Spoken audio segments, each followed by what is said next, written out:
আসসালামু আলাইকুম সকল শিক্ষার্থীরা, আশা করছি সবাই ভালো আছো। তোমরা সবাই জানো আগামী 6 তারিখ তোমাদের স্বাস্থ্য সুরক্ষা বিষয়ক পরীক্ষা রয়েছে। এটা মূলত অষ্টম শ্রেণীদের জন্য এবং তোমরা সকালে ভিডিওটা দেখছো প্রশ্নপত্র নেওয়ার জন্য এবং সেই প্রশ্নের অ্যান্সার যেটা রয়েছে সেটা পাওয়ার জন্য। তো সেই সম্পর্কে আমি আজকে ভিডিওতে আলোচনা করব। তো চলো ভিডিওটা শুরু করা যাক। Let's start. তো দেখো, এখানে এনসিটিভি থেকে একটি জরুরি বার্তা দেওয়া হয়েছিল, যে বার্তাতে মূলত একটা জরুরি নোটিশ বলতে পারো সেটা দেওয়া হয়েছিল, যেখানে বলা হয়েছিল হচ্ছে এই প্রশ্ন ফাঁস বিষয়ে বলা হয়েছিল। তো আমরা জানি যে জীবন জীবিকার যে প্রশ্নটা ছিল সেটা মূলত পাওয়া গিয়েছিল দুপুর 2টার পরে।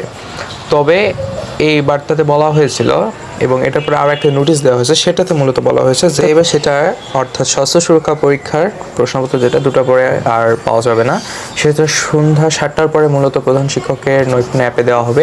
এবং যদি কোনো শিক্ষক সেটাকে আবারও ফাঁস করে দেয় বা দিয়ে দেয় অনলাইনের প্ল্যাটফর্মের মাধ্যমে, তাহলে তোমরা সেই প্রশ্নটা হাতে পাবে। তো